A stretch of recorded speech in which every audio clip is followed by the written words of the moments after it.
Well, let's see what our primetime presenters here on GB News think about this. We all use it, we all pay for it. Michelle, the NHS, is it fit for purpose? Does it need reform? What sort of reform? Well, this is a very touchy subject for me right now because I'm having to use the NHS to provide some medical care that my little baby needs, and I'm experiencing firsthand just how broken lots of parts of this system is. So with my recent experience and my previous one, my short answer to your question is no, I don't believe it is fit for purpose. I think it's been struggling a very long time, and I think the light of COVID, the light that has shone onto the NHS has demonstrated just how broken it is. So what needs to happen? Well, I think a full root and branch investigation needs to happen into the NHS to look at exactly what do we need from the NHS, what parts are good, what parts are bad, and what parts need transformation and change. That needs to be a cross-party endeavour. It needs to be a long-term strategy, whatever that solution is, because I think you mentioned earlier, the NHS has become a political football. So what happens is each election that we have, all of the kind of sound bites about the NHS come into play. And that's not what it should be. It should be a long-term strategy that outlives any political party. I think that involved in that investigation should be private entrepreneurs, so yes, medical professionals, etc., but get some private sector expertise in there that know how to do things. I think that would be beneficial as well. Then I think whatever that output is needs to be implemented well, because let's face it, the NHS hasn't got a track record of transformation. Your guest a moment ago mentioned NHS X, but their track record of IT implementation change is woeful. So it needs to be, whatever the changes, needs to be managed properly. And then I think that we've got a part to play in all of this as well, and this will be quite unpopular, but if we want to have a health service, we've got to treat it with respect, and that means looking after ourselves and our health as best we can, and not wasting things. So getting, appointment charges, missed appointment charges, get those in, and that would be a good starting point.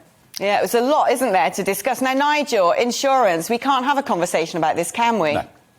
No, and I've tried for 20 years, in the full spotlight, whether it's BBC's Question Time or whatever it is. I've argued for 20 years that the NHS does some things brilliantly, and I've used the NHS more than most people.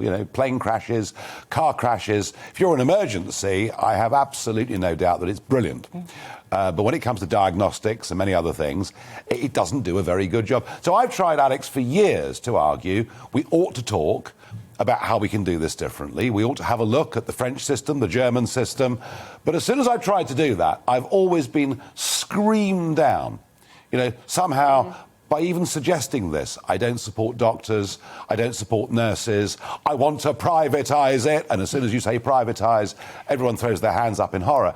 So it's been impossible to have a rational debate on this. And indeed, Boris Johnson last year, standing outside Number 10 and we all clap. Well, look, of course we applaud the men and women doing their absolute damnedest within this system. That is beyond question. But here's the problem.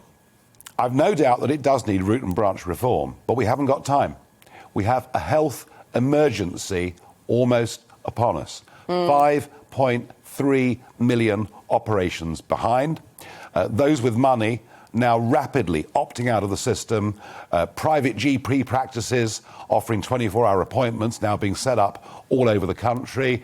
Even in my own family, my mother had her knee replaced 2 weeks ago. She went privately for the first time in her life because she didn't want to wait 2 years. So if you've got money, that's okay. You can opt out. But if you haven't, you've got a problem. And some suggestions from the Nuffield Trust and others that, in fact, the waiting list could even double or treble from the current 5 million number. So we've got to find some rapid, radical, short-term solutions. And my feeling is this. The private sector can move quickly. The private sector can move to build new facilities, to build new operating theatres. It'll do it more quickly than the NHS will do it. It'll probably do it by buying kit from America and other parts of the world.